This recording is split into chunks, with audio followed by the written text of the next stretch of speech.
Welcome to Fantasy Sports Daily with Kyle Elfrink and Ray Flowers, Monday through Friday at 11 a.m. Eastern Standard Time. Don't forget to use the promo code FSD20 for a 20% discount on the products over at fantasyguru.com.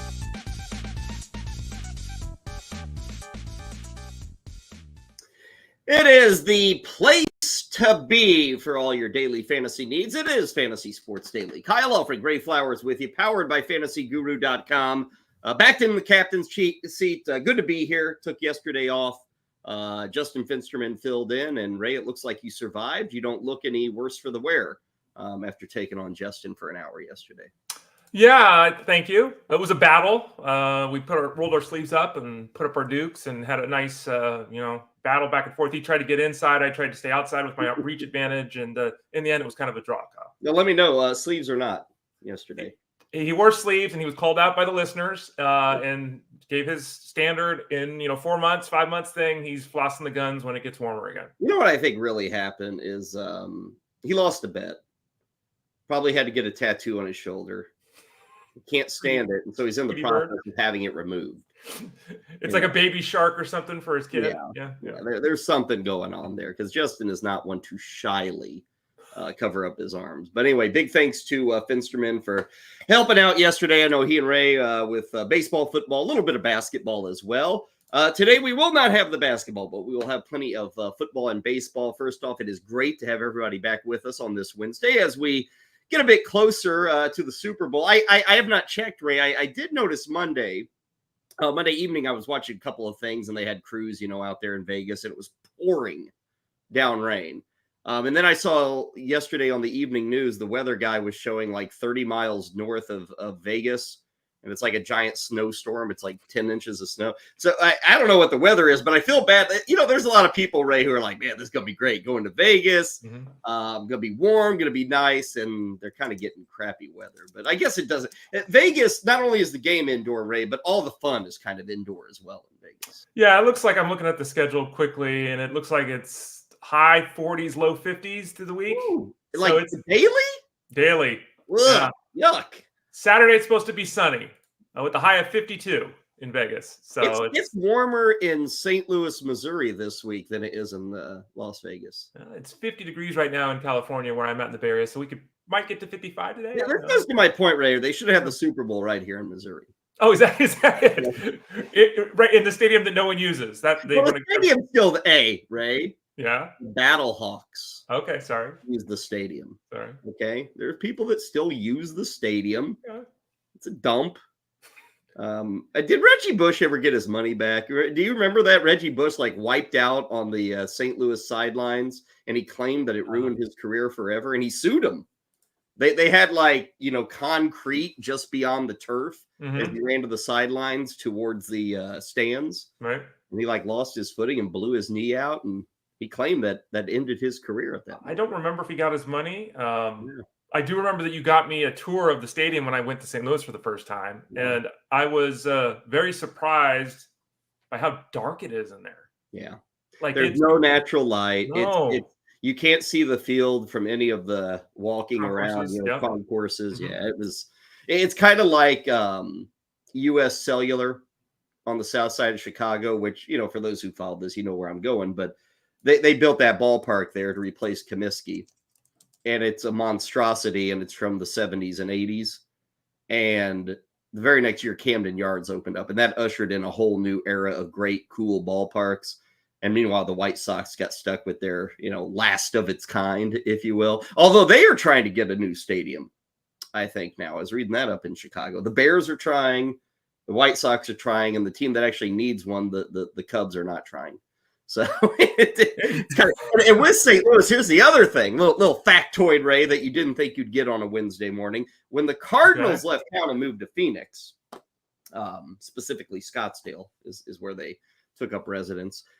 Immediately, the city of St. Louis said, we got to get a new team. We got to build a new stadium, and whether it's an expansion team or we'll still the Patriots, whomever, we got to get a new team. So they designed the stadium, Ray. And this was going to get people fired up. Like Walter Payton, of all people, was part of the ownership group to get people fired up about a new team in St. Louis. And so they built these models and had all the plans done.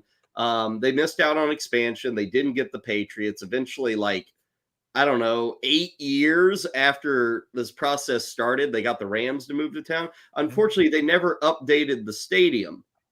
So like 8 years of stadium building and technology had progressed, but they decided not to update it, which to your point is one of the reasons why it's kind of a dump. It was fun in the glory days, but it was still kind of a dump. It was like a new dump, which is hard to pull off. It's not the easy move. Yeah. I was able to look up while you were talking about the history there of Reggie Bush, and I don't know if the money was actually paid out, right? Because you can get a ruling and then it can be appealed. And yeah, I'm looking at a Reuters report.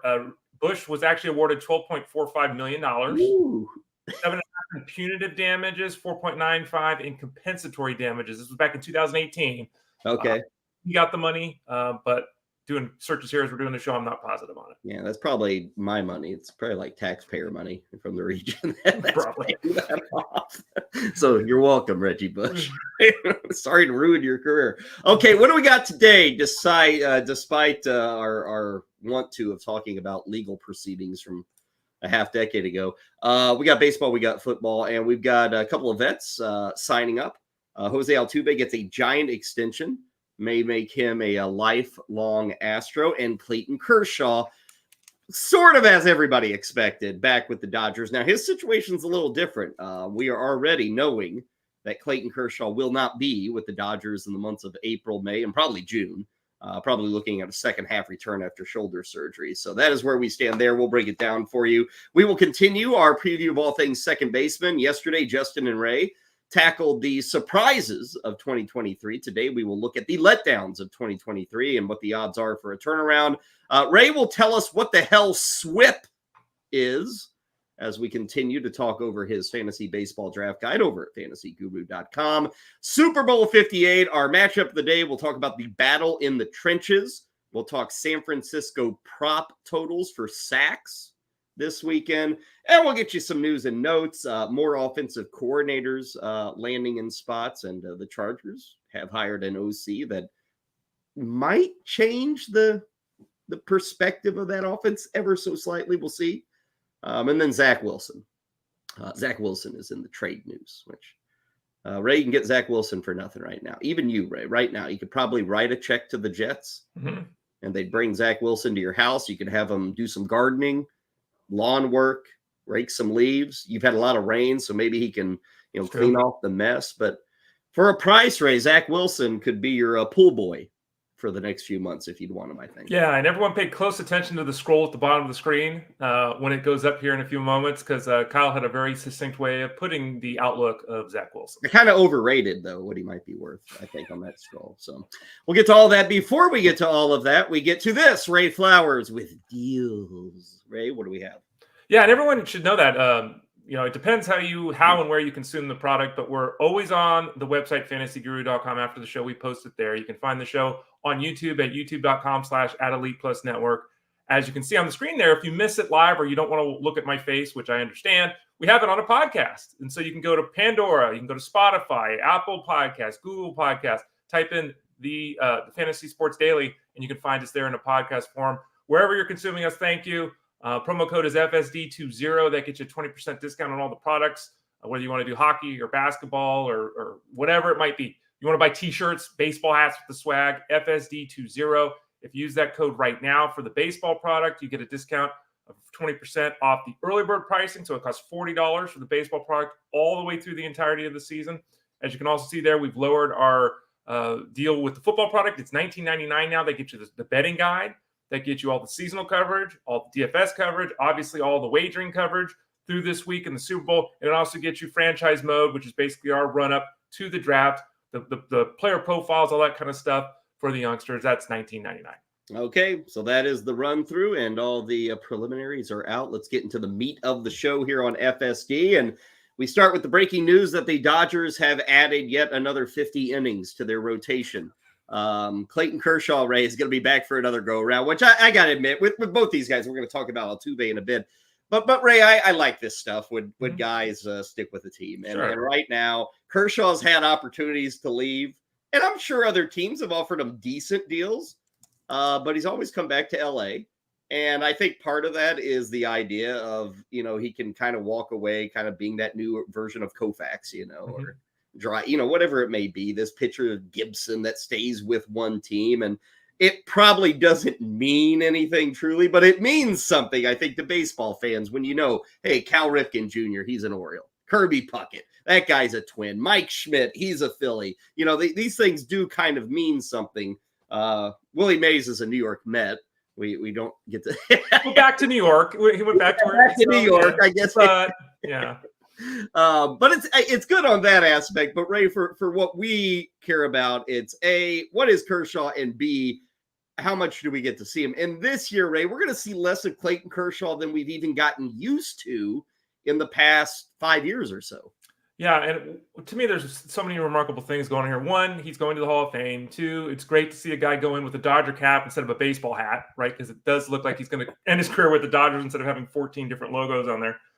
He had his worst whip in 12 years last season. It was 106. Yeah, I was going to say what it was. Okay, and I think it's remarkable because, you look at Kershaw, and to your point, 120 innings, 126 innings, 131 innings. Those are his totals the last 3 years. The last time he threw 150 innings was 2019. It's been a long time.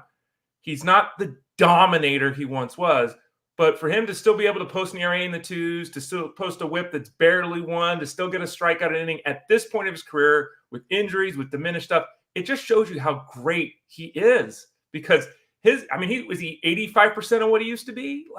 He's not the same guy, and yet he still goes out there and he's one of the best pitchers in baseball still in the ratio categories. And Ray, he's got no more velocity, really. I mean, I guess when he really rears back, you get at 93 or whatever, but it's learning to pitch. And even last year, I mean, every single year almost, he's striking out at least a batter per inning for his career. He's 9.8.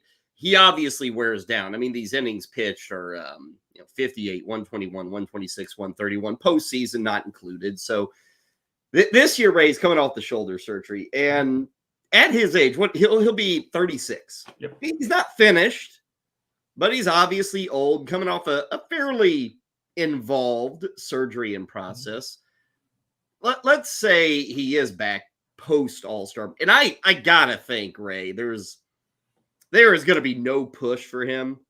They're going to take it very, very Ray, they may tell us he's ahead of schedule. He's looking great, but I don't think they're pushing him onto a major league diamond to give them 5-6 innings for August, maybe. Yeah. That's really what this is they signed him for the stretch run and for the postseason. So for the fantasy player, as far as I'm concerned, Ray, these are zeros for the first 4 months. Because even if he gets out there in July, it's 3 innings, 65 pitches. What are you truly getting there? And this all leads to what do we do in the next month when we're drafting? And I was just looking at ADP before the show, and he's in the 500s. So a lot of people out there won't even get to a point where Clayton Kershaw can be drafted. So does that mean it's a waste? Because people think stash. That's what they think. Right. Is it a wasted stash in your mind? I think it depends on a variety of factors. I'll go through them quickly. If you're in a shallow mixed league, no. If you're in a 15-team mixed league, maybe. It depends how deep your bench is. And I think the key is how does your league handle the waiver wire? I'm in leagues where it's, 5 guys, and that's the limit. I'm in leagues where there's no limit. You mean IL? IL, not IL spot. Sorry, yeah. What did I say? Waiver wire. Waiver wire. Sorry. Thank you, God. So I'm in leagues where it's 5 spots and that's all you've got. I'm in a league where it's 3. I'm in a league where it's unlimited. I think the answer to your question is how does your league handle the IL? I gotta have 5. I think I need 5 to keep him. Yeah, I think, and even if you do, so that's the thing. You don't want to take him in the 20th round. If you want to take him with your last pick or 2, put him on there and just see, okay, but understand, and from personal experience, I mean, there have been times the last couple of years where I've had 12, 13 guys on the injured list at one time. And, in those leagues, it's okay because I have unlimited. But to your point, if you've got 5 spots and you got 7 guys hurt and Clayton, still 6 weeks away, are you holding him? So he is a luxury.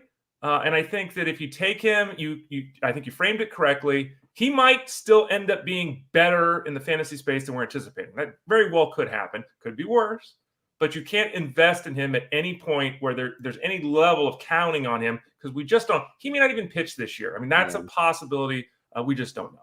Yeah, there is a player option for 2025, and that was kind of put there, I think, with the idea that It's not certain. It's expected, but it's not certain that he's back at some point. I would say, Ray, in a normal league and normal setups, it ain't worth a stash, even with 5 DL spots. I don't think it's worth your time. And I say that because I am crossing my fingers at best. He gets like 10 full strength starts.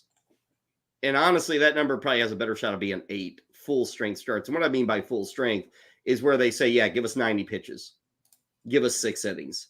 We're not yanking you after 3.5, or if you get the first 10 guys out, or the second time, we're not on that ramp up, if you will, towards the postseason. And when I think of it that way, Ray, it's like, sure, those 8 starts may be fine, but honestly, maybe 2 of them are duds, and maybe 6 of them are. So we're talking about a guy, again, 6 to 8 starts that you're going to be like happy with. And I don't care what your name is or who you are. I'm not interested in stashing that. It's one of those things where if I'm sitting there in the middle of July and, oh, wow, Clayton Kershaw's out there, he's probably going to be back in 3 weeks. I can get him for $2. Right. That's the move. It's not something in March or any time before July, I don't think. Well, it's tough because not that there would be a fervor, right? But it's Clayton Kershaw. And there's a difference between going to the wave where I'm picking up Clayton Kershaw or Wade Miley.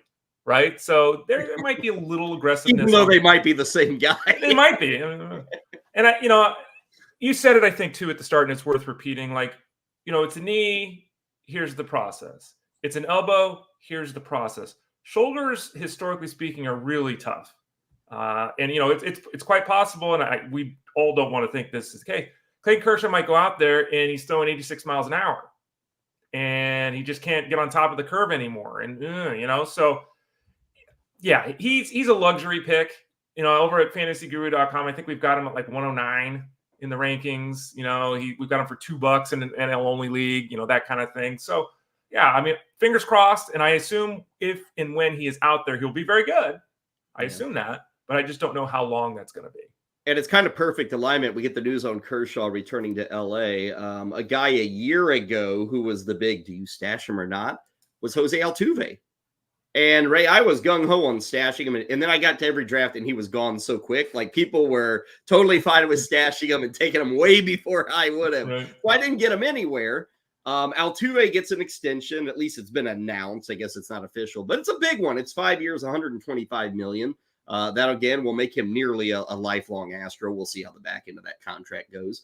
But, Ray, to speak to last season, those who stashed him, even if they went earlier than I would have, they probably win because they got 90 games of really good play from Jose Altuve. I mean, even missing 70 games, over 70 games, I think he still finished as a top 10, top 11 second baseman. Ray, if you just prorate all that out, he would have been a number 3, number 4 second baseman again. He didn't show, and he's had a little bit of up and down, and the game has changed slightly for him, like how he gets his numbers. But Ray, overall, we're talking about a really awesome 10-year run here. And last year was another great year, despite the fact it was just 90 games. Yeah, and I mean, it's very conceivable he ends up in the Hall of Fame when his career is over, right? Oh, and yeah, there's the garbage can things and all that crap. But there's been a lot of people that have come out and said that Altuve you didn't want to know anyway. Like he was one of the guys that was like, he's just amazing. He's an amazing player when you consider his performance and his physical size. I mean, everyone's talked about what do they list him at? 5'6", 170. Okay. He's 5'6". I mean, he might be 180. I don't know. He's 5'6". He's tiny. And dude's blasting 30 home runs. And that was the thing when he started his career. He's hitting 2, 5, 7. Like he's that slap and Judy kind of hitter. And he's developed an ability to be a consistent 25 home run hitter, which is amazing. And he's still batting 300. He's just really good. And, we had that huge lull from 2019 to 2021 in the stolen base department from him. Single-digit steals. In the last 2 years, he's stolen 32 bases. So he's even brought that part of his game back a little bit. I think he's one of the safest options in baseball at the second base position. He's a 285 hitter. He's a 20 home run guy. He's a 10 steal guy. And then it's basically up from there, Kyle. And it's weird, Ray, to say that at the age of 34, that's usually me personally. I'm kind of out. I start to think the cliff is coming. I can see it. I'll gladly be a year early. But with Altuve, especially at this position, and we're going to continue our discussion of second base here in a bit, at this position, Ray, I've got no issue whatsoever with this 34-year-old going, what's he, fourth right now at the position. Now, I will say overall, he's still in the top 40. I get to that spot at 40, Ray, and I'm probably looking for somebody else than Jose Altuve. Right. And it's not really a knock on, well, I guess it is a slight knock on him, but I feel there are better options in the 40s, guys who are 8 years younger that maybe give you a more well-rounded game, because the steals, you're hoping for 15 probably now with Jose Altuve. But, I mean, if it's a 25-15 season, hitting 298, it's awesome. Yeah. And the runs will be there. Yep. So, I totally get it. And I'm fine with a 34-year-old being ranked that highly within this position. I'm not really cool or down for drafting a 34-year-old in the top 40. I'm not saying that's a blanket statement. I'll never draft a 34-year-old. But in his state, at his age, I probably would pass on that. That overall rank's a little too rich. The positional rank's fine, but the overall rank is too rich for me. I always find it really interesting how ADP reflects the thought process of people, because Jose Altuve is not a ceiling pick. He's not. He's a floor pick. And like you're saying, we have him fourth at second base at fantasyguru.com. Okay, so taking him at that spot, I agree with it. I do agree with you as well. Taking him at pick 38 overall, it's like, and it's fascinating, because then you'll see, I'm looking at ADP for the last 30 days here at the NFBC, and the guy right behind Altuve is CJ Abrams. Ugh. And CJ Abrams is a ceiling pick, right? Because he can steal 52 bases and bat 300. He doesn't have anywhere near the floor of Jose Altuve. Nowhere near the floor, but he's got the ceiling. Look at the guys just ahead of Altuve, though. And these are Harris, Bichette, Vlad. I mean, Ray, I don't want to be stuck at 36 ending up with Altuve when I could have gotten any one of those three guys. And I think that's a fair way to look at it. So to me, and you know this, and this is something we espouse, or at least I espouse and I have for years, early in a draft, you want stability. So it's not wrong to take Jose Altuve. It's not wrong at all. But it is interesting to see the players taken around him in the way that there's a mixture of, yes, the stability, no. Altuve's gone as high as 16th overall in the NFBC in that time. I mean, someone took him in the start of the second round. So, yeah, it's not wrong to take him. And I personally would slide a little bit more toward it's okay than not because of the stability. But I totally get your point. It's completely fair. One thing I'll point out, Astros, it's a lot of money. I mean, I think he's going to be 39 by the time this deal is over, the 5 years, 125. But to their credit, and I did like this, I think his last 2 years, he's like $10 million. Yeah. And they're giving a lot, which I'm fine with giving. Is he worth it? I don't know if he's worth it. But they're paying up front. And the reason I like that, Ray, is it's less money late to an old guy, and it makes him much more tradable.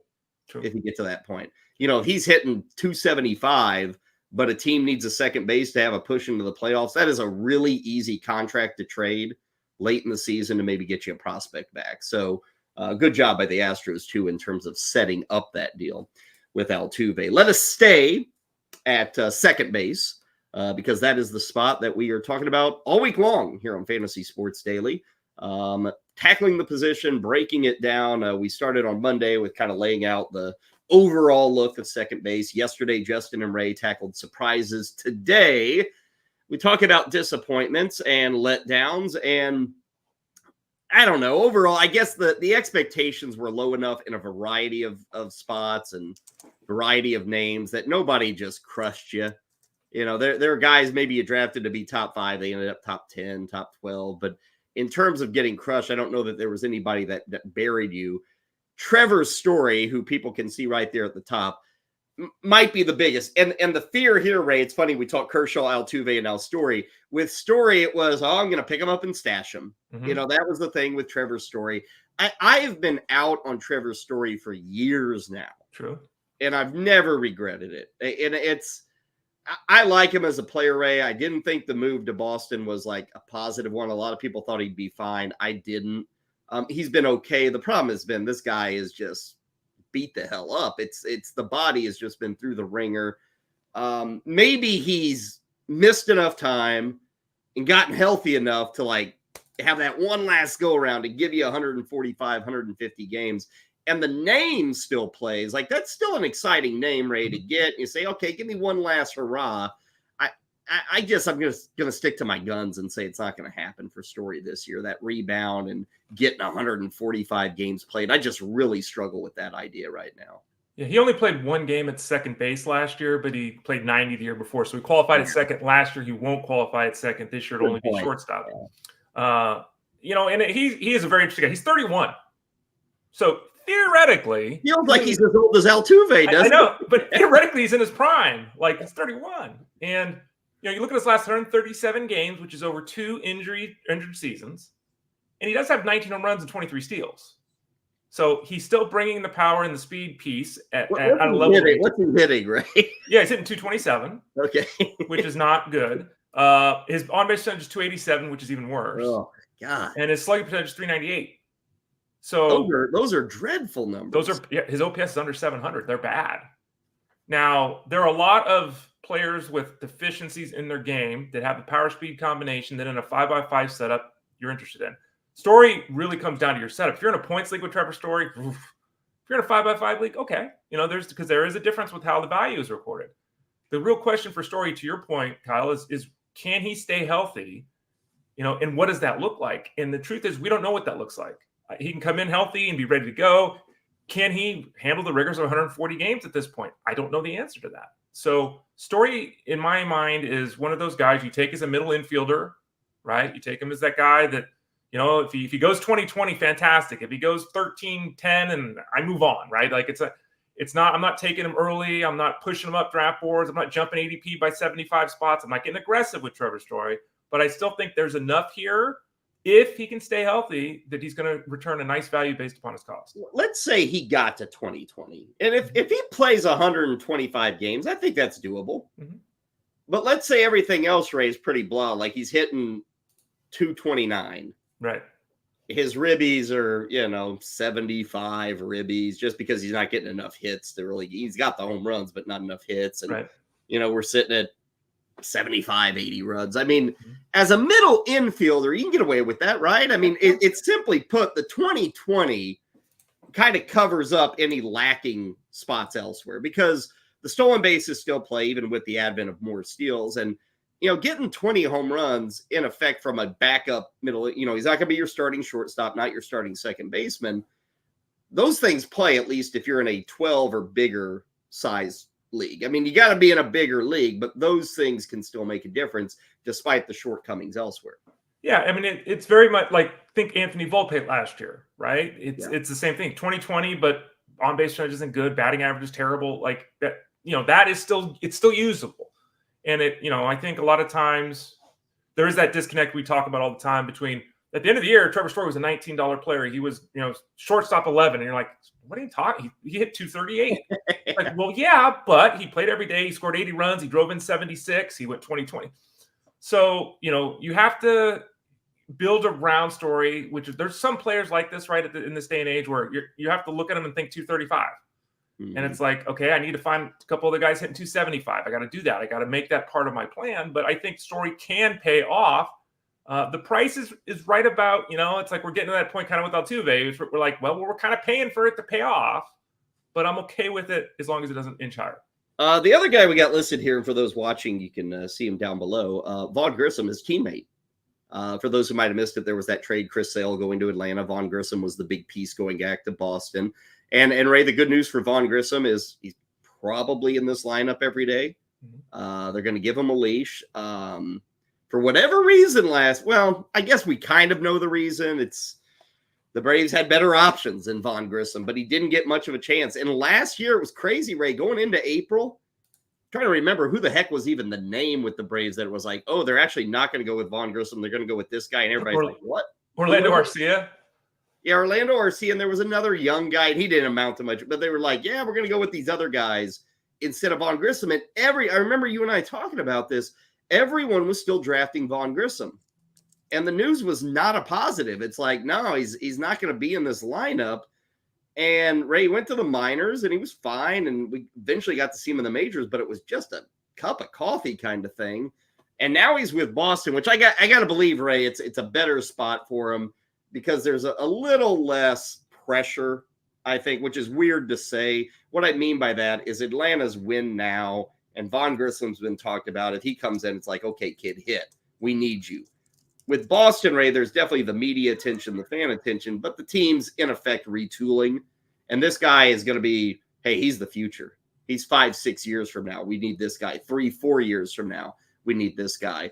All that said, he might get to numbers, Ray, on pure quantity because his game could shape up to be really fantasy friendly this year.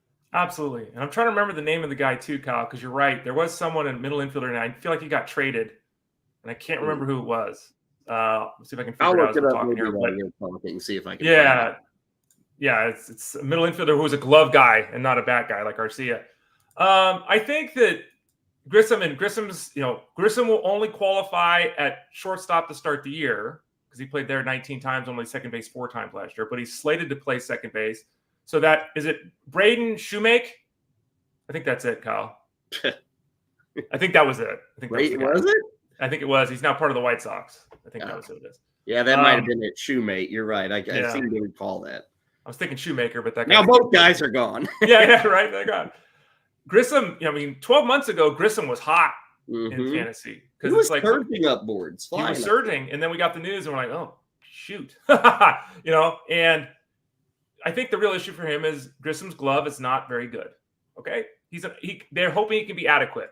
And he's athletic and all that, so he probably can. He's just not a strong defensive player. There's a ton of not strong defensive players that play Major League Baseball, right? It's different, though, when you're a middle infielder. And, you look at what, Grissom did down in the minor leagues last year. I mean, he hit 330 in 100 games. Yeah. His numbers in the minors are great. Yeah. 921 OPS, 0.9 walk to strikeout rate. Like, this guy profiles as a star, right? And I think everyone believes he's going to hit, and there's a very high expectation he's going to hit immediately. It's the glove. Red Sox are willing to take the chance that the glove will be okay. I think that, 10 to 15 home runs, 10 to 15 steals, 275 average, that kind of thing. I think those numbers are all doable for Grissom this season. So it's interesting to me, as you look at the ADP number there, 380. And I know that number will continue to go up as we get closer to opening day, but that number is really low for a guy that does profile to be in the lineup every day for the Red Sox. And you brought it up with a story. Grissom, does he have enough games at second from last year? No, it all depends. He doesn't. It all depends how your league handles this. In most of the leagues I'm in, if a guy is a youngster and he comes up to the big leagues and doesn't reach your limit, whether it's 20 games or 50 games, whatever the hell it is, it defaults to the position he played the most. So he played second base last year only 4 times. He played shortstop 19 times. So in most of my leagues, he's going to be a shortstop, even though he didn't get to the 20-game limit.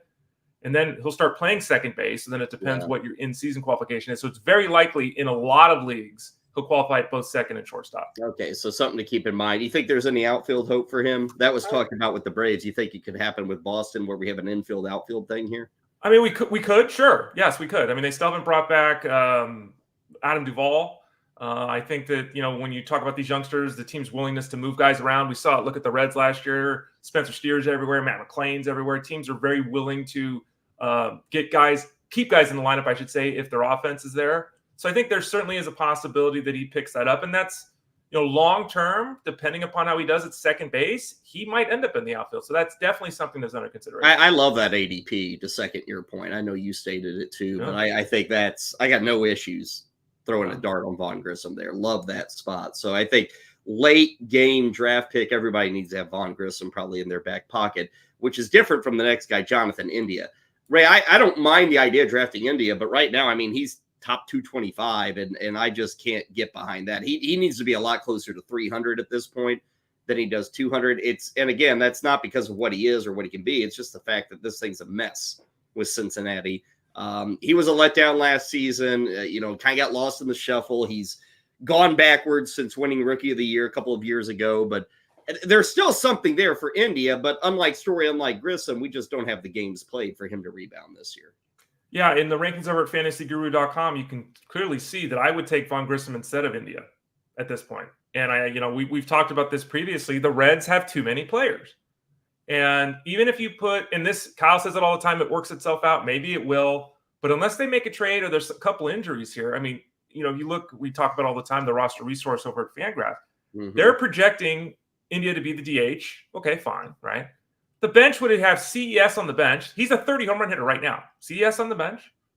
and Luke Fraley, who's a 2015 guy on the bench, like not even in the lineup.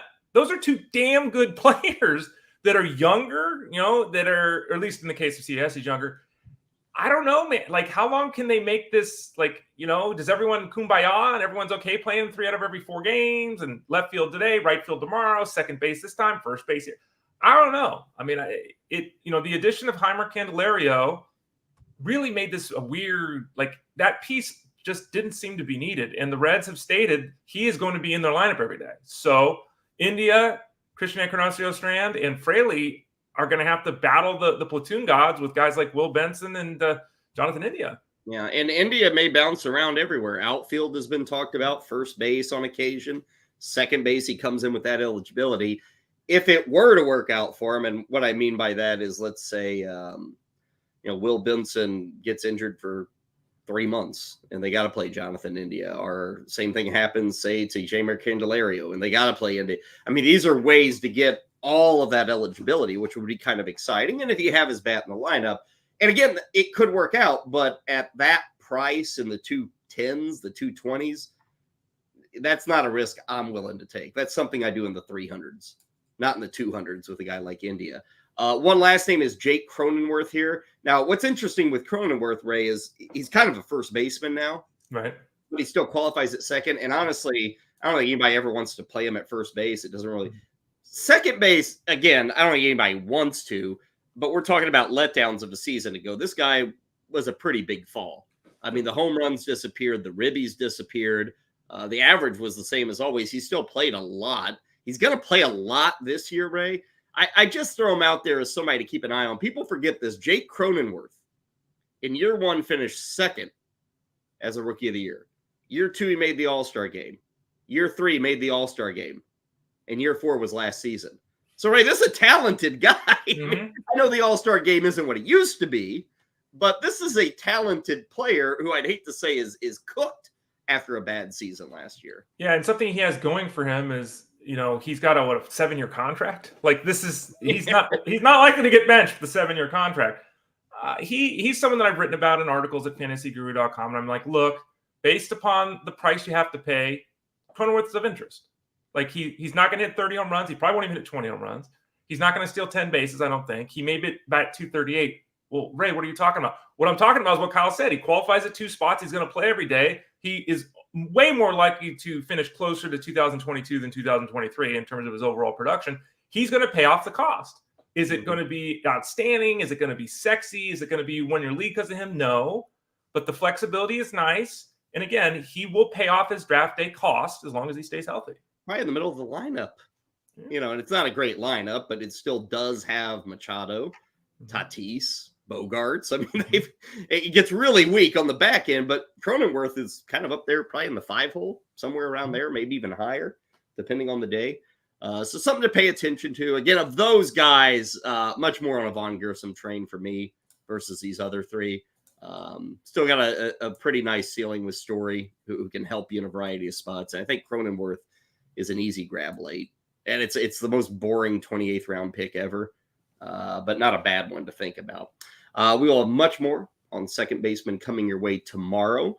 Before we jot away from everything that is baseball and get you a little football, SWIP is what Ray Flowers wants to discuss. Each and every day we're talking about something from the world famous Fantasy Guru draft guide. It's out. It's available right now. Ray was talking about that at the top of the show. Just $40 for not only the guide, but the whole season.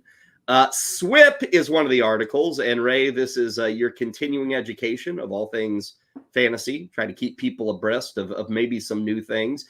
We know WHIP.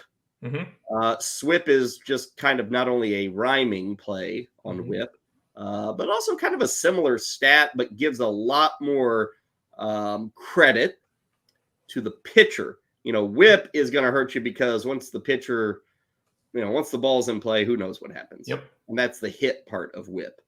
But Ray, we're replacing hits with strikeouts here, which is much more controlled by the pitcher. Correct. Yeah. And I've said it all the time, and I've jokingly called it the triangular arts. And there's a bunch of articles hitting at this. You want strikeouts. You don't want walks. You want ground balls. Like, if we're going to be simple, there we go. What kind of pitcher do you want? That's what we want. Now, the problem is a lot of the ground ball guys aren't strikeout guys. A lot of the strikeout guys aren't ground ball guys. So you get the point. But that's, as a baseline, what we want. And SWIP is something that, came up with it. I don't know the name of it years ago. And it's very simple. Strikeouts minus walks divided by innings pitched. Like, it's very simple. You get in essence, you get a +1 for a strikeout. You get a -1 for a walk. And then the innings pitch factors in. And so it's a very quick, easy, understandable way to look at the effectiveness of a pitcher. And Kyle said it perfectly there. There's a lot of white noise in pitching. Does the ball get blown by the wind? Does it hit a rock? Did the defense, they stand here 90% of the time. They move 3 feet to the right this time. The ball went right there. I mean, all these things play into it. And sometimes a guy will hit a ball 87 miles an hour on 12 bounces and it's a base hit. Sometimes they'll hit a ball 106 miles an hour on a line and it's an out. And which is, according to WHIP, hey, the guy did a great job. He got an out. But the batter just hit the ball 106 miles an hour. He crushed the pitch. So WHIP is useful, but we'll talk more about that tomorrow and how I think we should replace that too. But SWIP directly talks about what the pitcher does, the strikeout, the walk, the innings pitch. And I think it's a really nice, useful tool to look at with the success or failure of a pitcher. So it's strikeouts minus the walks divided by innings pitched. So 7 Ks, let's say you walk 4 guys, that's 3. Divided by, say, 5 innings, and that's 0.6. That works well, Ray, because 0.6 is league average. We all know WHIP 1, 2 lower. That's great. Right. What are we looking at for SWIP? Is it anything above 0.6, or are we looking for more there with that number? Yeah, I've got a key in the article over at fantasyguru.com, so you can read it. It's in purple. It's really easy to find. 0.6 is in the borderline all-star to decent starting pitcher range. So it's a usable player, right? And it's the league average, which makes sense. Over 0.7, like 0.7 to 0.9 is you're an all-star level performer. And over 0.9 means you're balling. Like, that's a Hall of Fame level kind of season. And as you can see, based upon the little graph there, Tyler Glasnow was over 1. I mean, and that's why everyone's so excited about Tyler Glasnow. Based on that graph there, Ray, I'm seeing a lot of guys who are constantly injured. Well, I chose the 100 to 159 range. Yeah. Because, I got to leave something for people that necessarily aren't subscribing. You can go to the site and see more, but or you just figure it out yourself. But yeah, this range, and I think this is a good range to look at because these are the guys, a lot of them in the 100 to 159 inning range. That this is why Tyler Glasnow's ADP is in the top 150.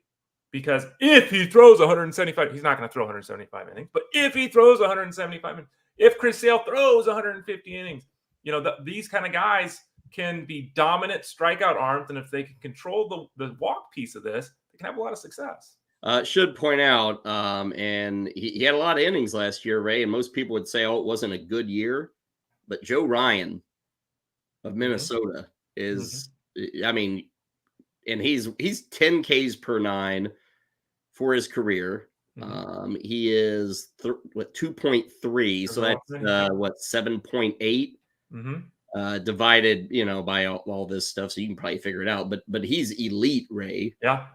In this category. Yep. And quite simply, it kind of makes him attractive to me.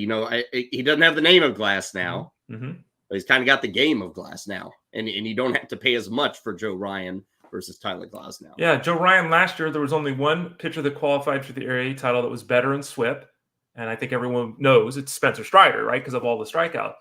Joe Ryan was second, and he had a number of 1.01 again. Remember, if you're over 1, that's a Hall of Fame level season. That's fantastic. He blew away Garrett Cole at 0.8, and not that there's anything wrong with Garrett Cole. He's one of the most consistent guys in this measure as well. But yeah, Joe Ryan is a name that, you look at this list and you see names like Gausman and Pablo Lopez, Zach Wheeler, and Joe Ryan. Yeah. Real quickly, like 30 seconds. If you have SWIP, do you need to get rid of Ks? Because now we're double counting. Does it have to go one or the other? I don't think people have to use SWIP as a category in their league. I think for me, it's more of an instructive tool to understand how a pitcher's performing. So gotcha. I don't say you got to stuff this in. I'm fine with keeping strikeouts in some form on its own. If you wanted to go to this, I don't have a problem with it. But yeah, be careful about the double counting. Tomorrow we'll talk about something that does replace WHIP, whether you're using SWIP or not. Okay. One other quick note in baseball, Philadelphia. Remember Andrew Painter? That was a guy 12 months ago that everybody was drafting. I grabbed him in a dynasty league. Let's just say I've got a lot of egg on my face. He didn't pitch at all last season. Tommy John surgery. And now, Ray, they're saying he may not pitch this season. He's really, really young. What is he, 20? So they're going to take it slow with them. But, man, Dynasty League owners everywhere get nothing from this guy. I started my Dynasty League. I took over a squad. I think Ray's in this league. I am. First pick was Andrew Pater. It's been a disaster ever since. And this is the thing, like, that those leagues, Dynasty League, and that's a, 14, 15 team league. We got like 50 roster spots. It's the full Dynasty League. I picked Ricky Tiedemann last year, and he was hurt and had bicep issues, and everyone's excited about him again this year. But how many innings is he going to throw? Because he was under 50, I think, last year. It's the same thing, man. You take these youngsters. I took Sixto Sanchez years ago. I held on to him for like 4 years, and he did crap nothing. Starting pitching of any kind is a huge risk if you're talking about having a guy and building a team around him, like we're both talking about doing. Yeah, not going to make or break the Phillies this year, but certainly a guy they'd like to get in the big leagues at some point. Everybody loves his talent. We just got to get him on the field and get that arm back into working shape. Okay, let's move away from the baseball. Get you a little football as we get closer and closer to the Super Bowl coming up this weekend. Each and every day we've been talking about a Super Bowl topic, a matchup. I think Ray and Justin yesterday talked tight ends. Today, Ray, we get into the nitty-gritty, the battle in the trenches. And I bring this up because Kansas City could have an issue here with facing the 49ers front. And a lot of it is because of what the 49ers bring to the table up front. They got skill like crazy. Joey Bosa is just part of that. But also Kansas City, Nick Allegretti, probably going to be playing for Joe Thuney again. Doesn't sound like Thuney's playing. I was looking up some numbers and write-ups following that Ravens game, the AFC Championship. Nick Allegretti, he was a fill-in O-guard. We never talk about offensive guards. I get it. But, Ray, he was no good in that game against Baltimore. Filling in. Gave up 4 pressures up the middle, which is bad. Gave up a sack and graded out well below average in run blocking. Like, it was just not... And if you, again, look at San Francisco, Ray, this is where they have a strength. And what would it be? Armstead and Hargrave, I think they kind of cause the issues in the middle there for San Francisco. Again, it's not fancy. It's not exciting. It's not Kittle. It's not Swift. But that offensive line, defensive line matchup, Ray, is a big one come Sunday. Oh, it's huge. And, we've hinted at it. So is everyone that's really covering this game. It's a big deal, right? And the Niners defense, for the Niners to have success, they got to be able to pressure Mahomes. Because if Mahomes can sit back in that pocket, he's going to pick that defensive backfield apart. It's just going to happen. Chiefs know that. That's their goal, but they, Thuney, the health, he's not going to play. Allegretti that you'd mentioned is okay, but, that's a big challenge. Jawan Taylor leads the league in penalties for an offensive lineman. I think he has 3 more penalties in the postseason. And doesn't he get Bosa? I mean, that's going to be Bosa. The matchup. Yeah. Most penalized player on the offensive line this season. So that's so they could get pressure up the middle. They could get pressure around the edge. It's going to be tough, and I think it is one of the keys to the game. Can the offensive line of the Chiefs slow down the Niners? And that matchup with Bosa too. One thing that the Chiefs run a lot of these. What's the word I'm thinking? The jet sweep. They do a lot of that with running backs. They'll even, or wide receivers, they'll hand it off to Kelsey too. They do the misdirection thing, where Mahomes will fake a handoff and the whole line goes one way and Mahomes rolls the other way. And that's what they're going to have to do against Bosa, because he is a guy, Ray, who loves to charge up the field. He loves to come at you hard from the outside or even switch off and come up the middle.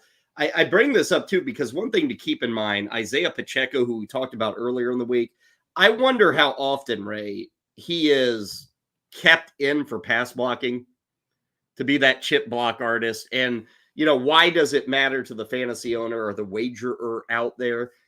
His over under right now for receptions is 2.5, and it's a heavy to the over on 2.5.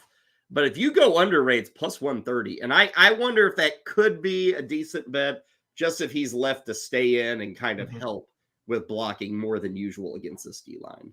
I think he's going to touch the ball a lot.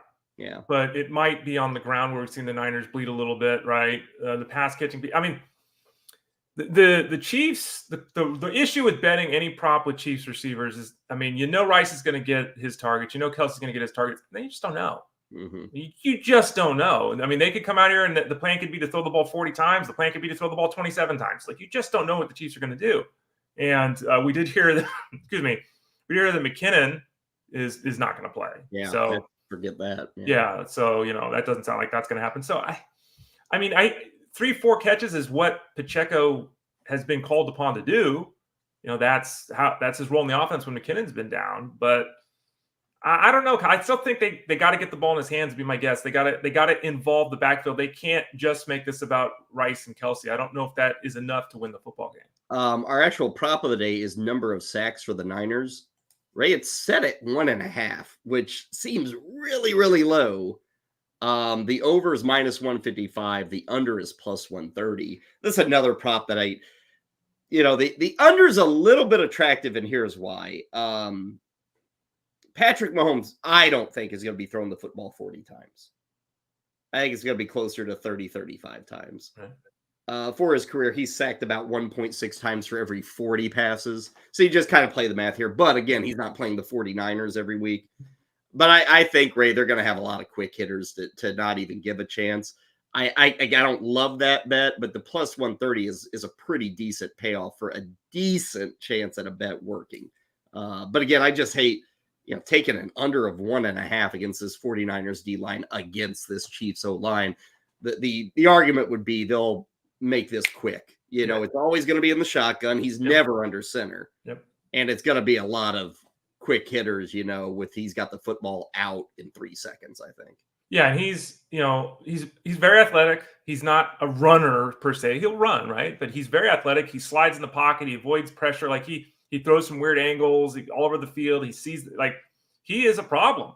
I mean, Patrick Mahomes is a problem for a defense. But I think when you talk about the issues on the offensive line that we discussed, and you talk about the strength of the Niners, they're going to have to get after him again. They're going to have to do it to win the football game. 1.5 is a pretty low number. I agree with you. Even though Patrick Mahomes, I think 1.5 is a pretty low number, Kyle. A couple of other things in the NFL. Let's see. Running game guru Greg Roman, remember him from Baltimore, is now with the Chargers. He's going to be their OC. And, Ray, we probably got a different backfield in L.A. So it'll be interesting. There are a lot of free agents out there. Barkley, Jacobs, a couple of others that are escaping my name or escaping my memory right now. Obviously, Eckler is one of those guys. But you could certainly go out and get some help. Derrick Henry, even. What do you think Greg Roman would do with Derrick Henry, Ray? That'd be exciting. He'd run him. Yeah. And just throwing that out there, Ray, like Henry's he's still pretty good. I mean, he's not cooked. Derrick Henry, you're probably getting on a 1 or 2 year deal, honestly. And it's probably not going to cost you an arm and a leg, Ray. Nope. And if he's interested in maybe taking a shot, I mean, you're joining Harbaugh, you're joining Herbert, you got Keenan Allen, you got Greg Roman who's going to run the football. Like that could maybe work. But do you think, hey, Greg Roman has this reputation, he's going to have to change it for Justin Herbert? That's kind of the tug and pull here. Is Herbert, when you have that weapon, Ray, you kind of want him throwing the football 40 times a game. Yeah, it's tough. I mean, you stylistically extremely different than Lamar Jackson, of course. Extremely different. But how many times in Greg Roman's life has he had Lamar Jackson? Like, it's not like this guy, was given a job and never thought about offense before and then just tailored the system to Lamar Jackson. He was with the Niners and he dealt with a variety of quarterbacks that were athletic and not athletic. I think that Herbert, kind of like Mahomes, is athletic. He can move. He's not a runner, but he can move. He's not a statuesque guy in the pocket. But they'll figure this out. And there's rumors that Bowers, the tight end, could go to the Chargers too because of their issues at the wide receiver position. All of a sudden, we got weapons all over the field. I think on balance, it's a good signing. And as Jeff Mann said on his show yesterday on SiriusXM, we want the Chargers running back, whoever it is. Yeah. We want him in 2024. Yeah, we got to find out who it is, no doubt. Remember, on the defensive side, they got individuals. I mean, they're paying some money to some individuals there. They got to get the whole collective together, but it's a team that could certainly make a pretty strong turnaround in its first year. Finally, Zach Wilson said to be on the trading block. Some reporting, Ray, indicates 6th or 7th rounder for Zach Wilson. I'll say this. If I were the Jets, I'm holding on to him. Keep him as a backup to Aaron Rodgers. Last year, the argument was Rodgers is going to teach this kid something. That was the argument. It never happened because Rodgers was hurt rehabbing. But I don't know. I don't know. Maybe, Ray, they're willing to take a 7th rounder, or maybe they're going to cut him. He's got like $5 million, I think, this year. He's kind of toxic as a trade piece, I think. Yeah, and you see bag of rocks leaving the screen right now. Kyle's comment earlier about what you get. A bag of rocks, Ray? Yeah, if it's a big bag, yeah. I mean, the answer to this for me is all about the stuff we don't know everything about. Like, can Zach Wilson, does he have to get out of New York? Is it just over? Is he mentally done? Do his teammates support him or hate him? Right? That kind of thing. Because we all know it's Aaron Rodgers' show. So I think it comes down to the mental piece here. If you're going to get a 7th round pick, is like, I mean, talent-wise, he's certainly above the 7th round pick, right? Is it worth doing that? Or do you, like you said, continue to work with them, have Aaron Rodgers work with them, or have the Jets themselves, their coaching staff just said, no, it's been years now. He just doesn't get it. That happens. So we'll see. I mean, someone will probably trade for him. I think it'll probably happen just like Trey Lance with the Niners. Someone will make a move, and then we'll see if he gets out on the football field. We need to get a Thursday night football, like, altered game call, where we don't have to watch Michaels and Herb Street, kind of like they do on Monday. And, Ray, I want Zach Wilson and Josh Rosen to do it. Yeah. Josh Rosen was on my dynasty team. Yeah. I hope he's not anymore. He's not anymore. He was for a couple of years. Yeah. You're not holding on to that.